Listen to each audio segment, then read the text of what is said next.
Cabinet में मेरे सहयोगी श्रीमान गिरिराज सिंह जी, पवित्रा मार्गरीटा जी, विभिन्न देशों के राजदूत, वरिष्ठ राजनयिक, केंद्र और राज्य सरकार के अधिकारी, फैशन और टेक्सटाइल वर्ल्ड के सभी दिग्गज, एंटरप्रेन्योर्स, छात्र छात्राएं, मेरे बुनकर और कारीगर साथी, देवी और सज्जनों, आज भारत मंडपम भारत टैक्स के दूसरे आयोजन का साक्षी बन रहा है। इसमें हमारी परंपराओं के साथ ही विकसित भारत की संभावनाओं के दर्शन भी हो रहे हैं। ये देश के लिए संतोष की बात है कि हमने जो बीज रोपा है, आज वो वटवृक्ष बनने की राह पर तेज गति से बढ़ रहा है।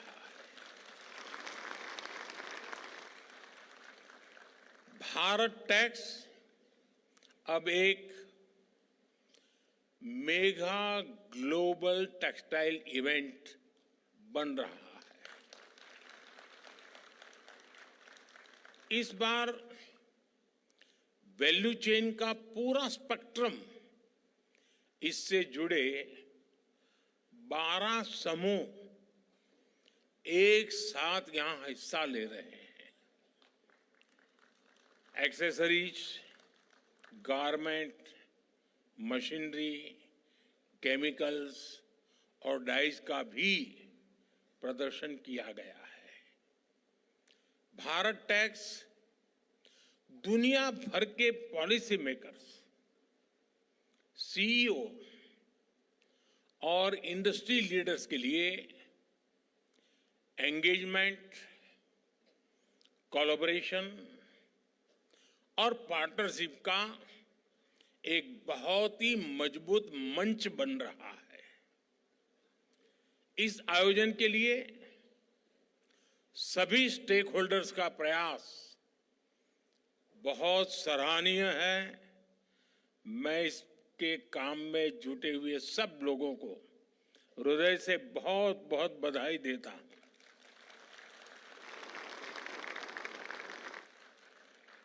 साथियों, आज भारत टैक्स में 120 से ज्यादा देश हिस्सा ले रहे हैं। जैसे गिरिराज जी ने बताया, 126 कंट्रीज, यानी यहां आने वाले हर एंटरप्रेन्योर्स को 120 देशों का एक्सपोजर मिल रहा है। उन्हें अपने बिजनेस को लोकल से ग्लोबल बनाने का अवसर मिल रहा है। जो एंटरप्रेन्योर्स नए बाजारों की तलाश में हैं, उन्हें यहां विभिन्न देशों की कल्चरल नीड्स की जानकारी मिल रही है। थोड़ी देर पहले मैं प्रदर्शनी में लगे स्टॉल्स को देख रहा था। ज्यादा तो नहीं देख पाया। अगर पूरा देखता तो शायद मुझे 2 दिन लगते, और इतना समय तो आप मुझे परमिट भी नहीं करेंगे। लेकिन जितना समय मैं निकाल सका, इस दौरान मैंने इन स्टॉल्स के कई रिप्रेजेंटेटिव से भी बहुत सारी बातें की, चीजों को समझने का मैंने प्रयास किया। कई साथी बता रहे थे कि पिछले साल भारत टैक्स से जुड़ने के बाद उन्हें बड़े स्केल पर नए बायर्स मिले, उनके बिजनेस का विस्तार हुआ। और मैं तो देख रहा था, यानी मधुर कंप्लेन मेरे सामने आई। उन्होंने कहा साहब डिमांड इतनी है कि हम पहुंच नहीं पाते।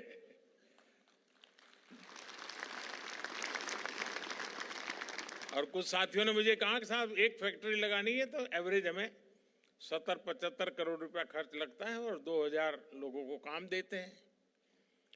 मैं बैंकिंग क्षेत्र के लोगों को सबसे पहले कहूंगा कि इन सब की क्या मांग है, प्रायोरिटी समझो और दो।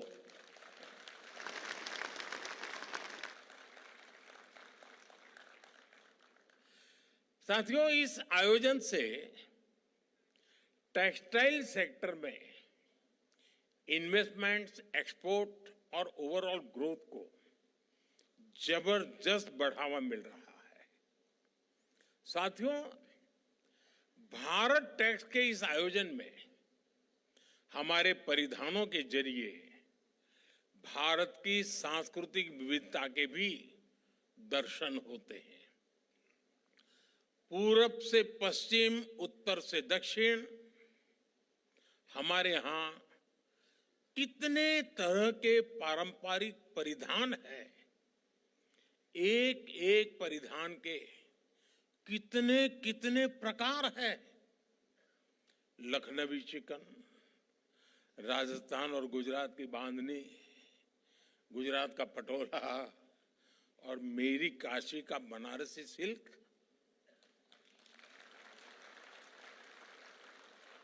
दक्षिण में कांजीवरम सिल्क, जम्मू कश्मीर का पश्मीना। ये सही समय है ऐसे आयोजनों के जरिए हमारी ये विविधता और विशेषता वस्त्र उद्योग के विस्तार का भी माध्यम बने।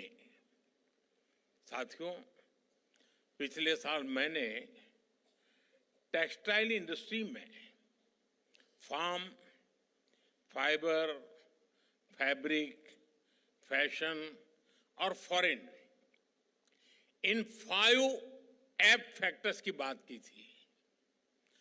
फार्म, फाइबर, फैब्रिक, फैशन और फॉरेन का विजन अब भारत के लिए एक मिशन बनता जा रहा है।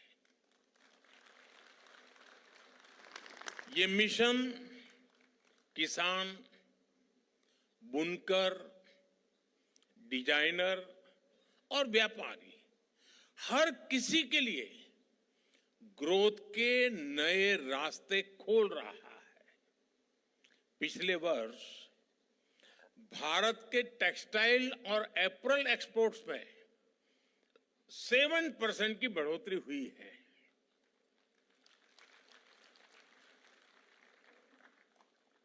अब आप 7% में ताली बजाओगे तो मेरा होगा क्या?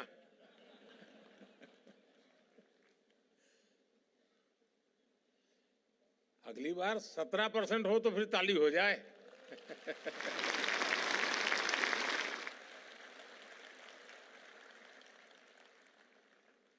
आज हम दुनिया के छठे सबसे बड़े टेक्सटाइल और एपरल्स एक्सपोर्टर है। हमारा टेक्सटाइल निर्यात 3 लाख करोड़ रुपए तक पहुंच चुका है। अब हमारा लक्ष्य है 2030 तक हम इसे 9 लाख करोड़ रुपए तक लेकर जाएंगे। मैं भले बोलता यहां हूं ये 2030 की बात, लेकिन आज जो मैंने वहां जो मिजाज देखा है तो मुझे लगता है कि शायद आप ये मेरा आंकड़ा गलत सिद्ध कर देंगे और 2030 के पहले ही काम पूरा कर देंगे। साथियों, इस सफलता के पीछे पूरे 1 दशक की मेहनत है। 1 दशक की कंसिस्टेंट पॉलिसी है। इसलिए पिछले 1 दशक में हमारे टेक्सटाइल सेक्टर में विदेशी निवेश 2 गुना हुआ है और आज मुझे कुछ साथी बता रहे थे कि साहब बहुत सारी विदेशी कंपनियां भारत में इन्वेस्टमेंट करने के लिए आना चाहती हैं। तो मैंने उनसे कहा कि देखिए, आप हमारे सबसे बड़े एम्बेसडर हैं। जब आप कहेंगे तो कोई भी बात मान लेगा, सरकार कहेगी तो वो जांच करने जाएगा, ये सही है, गलत है, ठीक है, नहीं है। लेकिन अगर उसी फील्ड का व्यापारी जब कहता है तो मान लेता है, हाँ यार मौका है, चलो।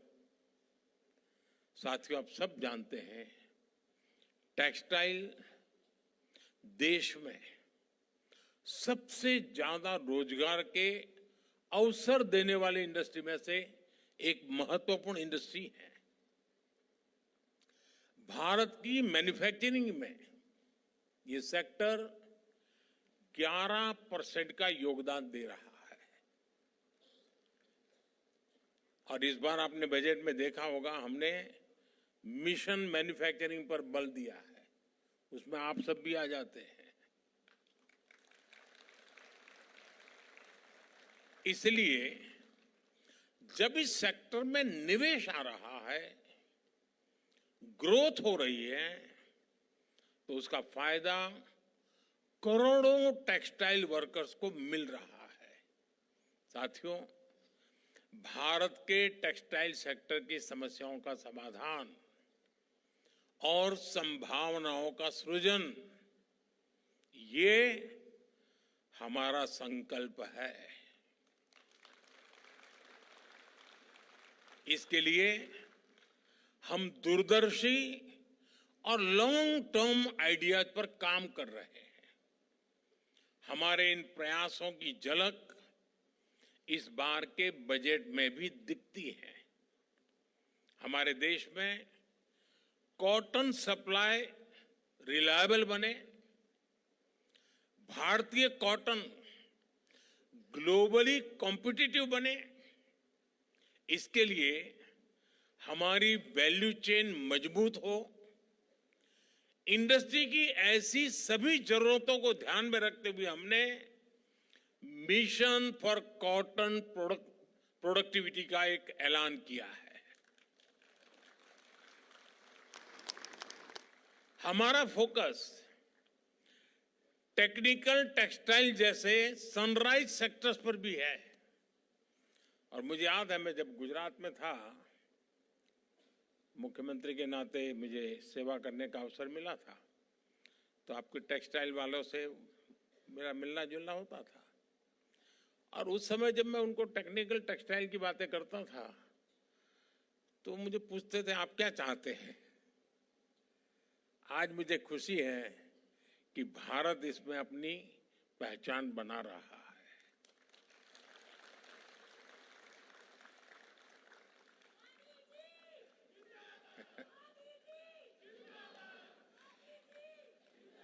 हम स्वदेशी कार्बन फाइबर और उससे बनने उत्पादों को बढ़ावा दे रहे हैं।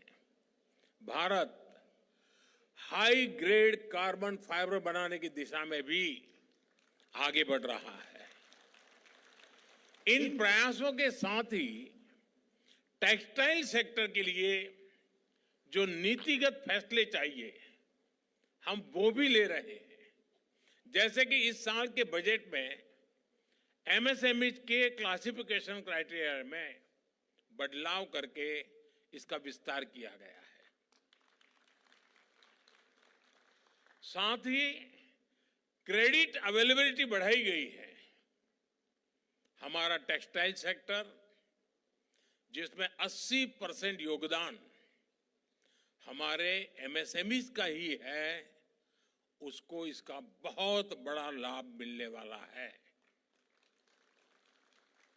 साथियों, कोई भी सेक्टर एक्सेल तब करता है जब उसके लिए स्किल्ड वर्कफोर्स उपलब्ध हो।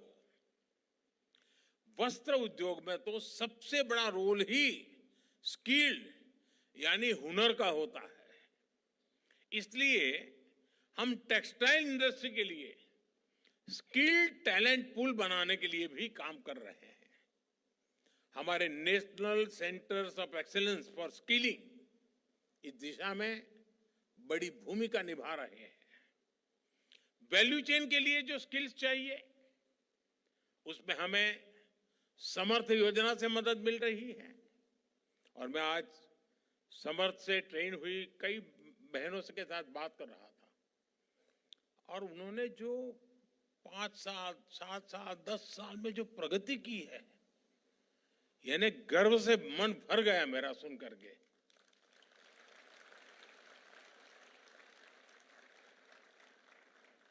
हमारी ये भी कोशिश है कि टेक्नोलॉजी के इस दौर में हैंडलूम की ऑथेंटिसिटी को, हाथ के कौशल को भी उतना ही महत्व मिले। हथकरघा कारीगरों का हुनर दुनिया के बाजारों तक पहुंचे, उनकी क्षमता बढ़े, उन्हें नए अवसर मिले।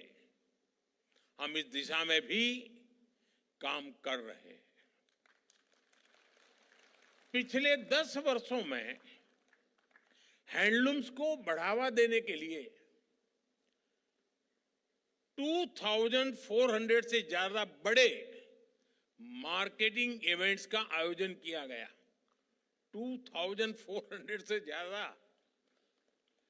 हैंडलूम प्रोडक्ट्स की ऑनलाइन मार्केटिंग को बढ़ावा देने के लिए इंडिया हैंडमेड नाम से ई-कॉमर्स प्लेटफॉर्म भी बनाया गया है। इस पर हजारों हैंडलूम ब्रांड रजिस्टर भी कर चुके हैं। हैंडलूम प्रोडक्ट्स की जीआई टैगिंग, इसका भी बहुत बड़ा लाभ इन ब्रांड्स को हो रहा है। साथियों, पिछले वर्ष भारत टैक्स के आयोजन के दौरान टेक्सटाइल स्टार्टअप ग्रांड चैलेंज को लॉन्च किया गया था। उसमें युवाओं से टेक्सटाइल सेक्टर के लिए इनोवेटिव सस्टेनेबल सॉल्यूशंस मांगे गए थे। इस चैलेंज में देश भर के युवाओं ने बढ़ चढ़ करके हिस्सा लिया। इस चैलेंज के विजेता युवाओं को यहां इनवाइट भी किया गया है। वो यहां हमारे बीच में बैठे भी हैं। आज यहां ऐसे स्टार्टअप्स को भी बुलाया गया है जो इन युवाओं को आगे बढ़ाना चाहेंगे। ऐसे पिच फेस्ट को आईआईटी मद्रास, अटल इनोवेशन मिशन और कई बड़े प्राइवेट टेक्सटाइल ऑर्गेनाइजेशंस का सपोर्ट मिल रहा है। इससे देश में स्टार्टअप कल्चर को बढ़ावा मिलेगा। मैं चाहूंगा हमारे युवा नए टेक्नो टेक्सटाइल स्टार्टअप लेकर आए, नए आइडियाज पर काम करें। एक सुझाव हमारी इंडस्ट्री को भी है। हमारी टेक्सटाइल इंडस्ट्री भी आईआईटी जैसे इंस्टीट्यूट्स के साथ नए टूल्स डेवलप करने के लिए कोलैबोरेट कर सकती है। आजकल हम सोशल मीडिया और ट्रेंड्स में देख रहे हैं, नई पीढ़ी अब आधुनिकता के साथ साथ पारंपरिक परिधानों को भी पसंद कर रही है। इसलिए आज ट्रेडिशन और इनोवेशन के फ्यूजन का महत्व भी काफी बढ़ गया है। हमें ऐसे पारंपरिक परिधानों से इंस्पायर्ड ऐसे प्रोडक्ट्स लॉन्च करने चाहिए जो न केवल भारत में बल्कि पूरी दुनिया में नई पीढ़ी को आकर्षित करे। एक और अहम विषय टेक्नोलॉजी की बढ़ती भूमिका का भी है। नए ट्रेंड डिस्कवर करने में, नए स्टाइल्स क्रिएट करने में अब एआई जैसी टेक्नोलॉजी की भूमिका लगातार बढ़ती जा रही है। अभी जब मैं निफ्ट के स्टॉल पर गया तो वो मुझे बता रहे थे कि हम एआई के माध्यम से 2026 का ट्रेंड क्या होगा, हम उसको अब प्रमोट कर रहे हैं। अदर वरना पहले दुनिया के और देश ही हम कहते थे काला पहनो, हम पहन लेते थे। अब हम दुनिया को कहेंगे क्या पहनना है।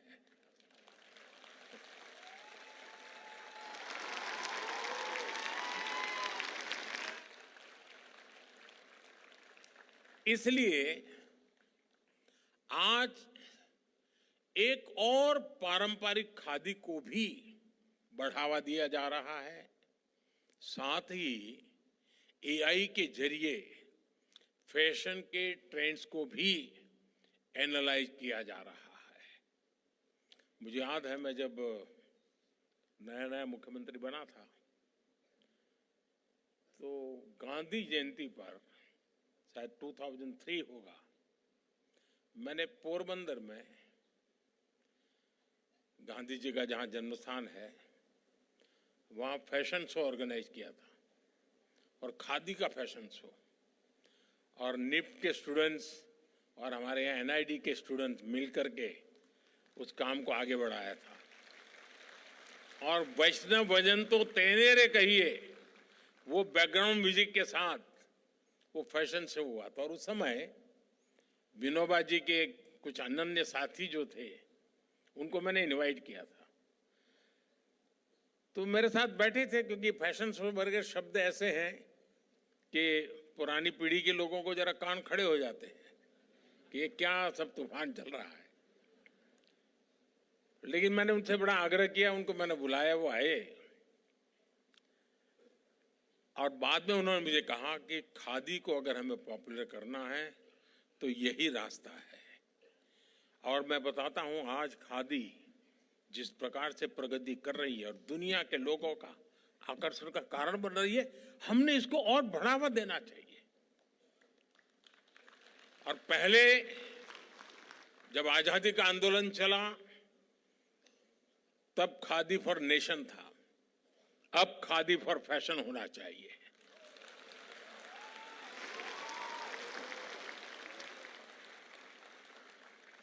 साथियों, कुछ दिनों पहले, जैसा अभी अनाउंसर बता रहे थे, मैं विदेश दौरे पर से ही आया हूं। मैं पेरिस में था और पेरिस तो फैशन कैपिटल के ऑफ वर्ल्ड कहा जाता है। इस यात्रा के दौरान विभिन्न मुद्दों पर दोनों देशों के बीच अहम साझेदारी हुई। हमारी चर्चा के मुख्य बिंदुओं में एनवायरमेंट और क्लाइमेट चेंज का विषय भी शामिल रहा। आज पूरी दुनिया सस्टेनेबल लाइफस्टाइल के महत्व को समझ रही है। फैशन वर्ल्ड भी इसके प्रभाव से अछूता नहीं है। आज दुनिया फैशन और एनवायरमेंट और फैशन फॉर एम्पावरमेंट के लिए इस विजन को अपना रही है। इस संबंध में भारत दुनिया को रास्ता दिखा रहा है। सस्टेनेबिलिटी हमेशा से भारतीय टेक्सटाइल की परंपरा का अभिन्न हिस्सा रहा है। हमारी khadi, tribal textiles, natural dyes का उपयोग, ये सभी सस्टेनेबल लाइफस्टाइल के ही उदाहरण है। अब भारत की पारंपरिक सस्टेनेबल टेक्निक्स को कटिंग एज टेक्नोलॉजी का साथ मिल रहा है। इससे इंडस्ट्री से जुड़े कारीगरों, बुनकरों और करोड़ों महिलाओं को सीधा सीधा लाभ हो रहा है। साथियों, मैं समझता हूं संसाधनों का पूरा उपयोग और कम से कम वेस्ट जनरेशन टेक्सटाइल इंडस्ट्री की पहचान बननी चाहिए। आज दुनिया में करोड़ों कपड़े हर महीने इस्तेमाल से बाहर हो जाते हैं।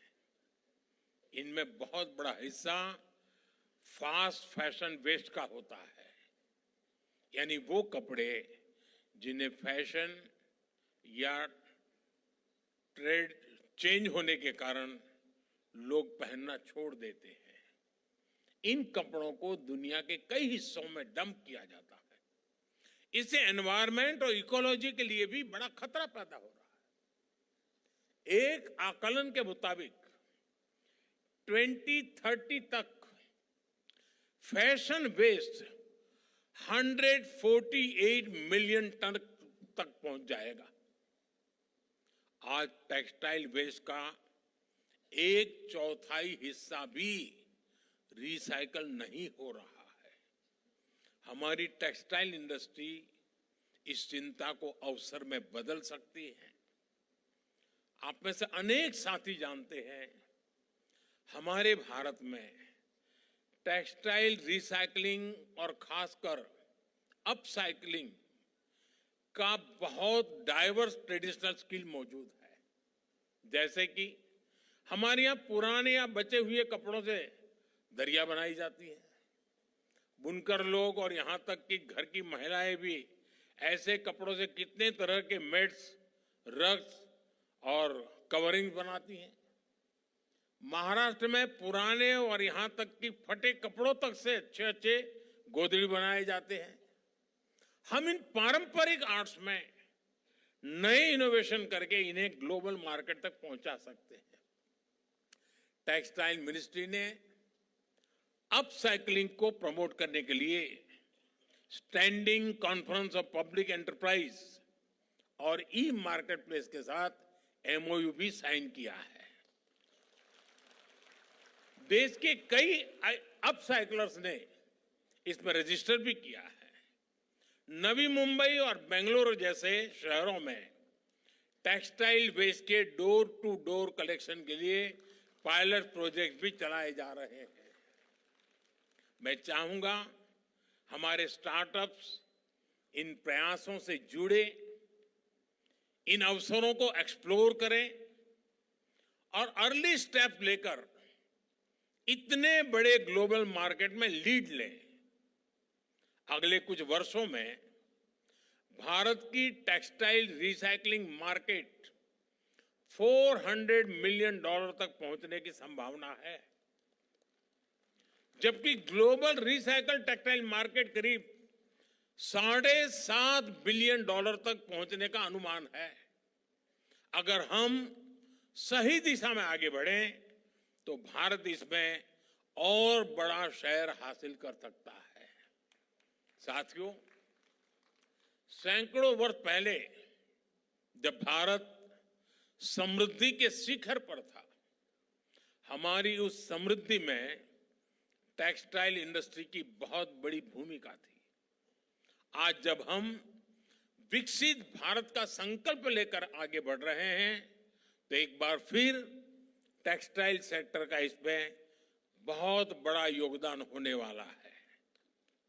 भारत टैक्स जैसे आयोजन इस सेक्टर में भारत की स्थिति को मजबूत बना रहे हैं। मुझे विश्वास है ये आयोजन इसी तरह हर वर्ष सफलता के नए कीर्तिमान गढ़ेगा, नई ऊंचाइयों को छुएगा।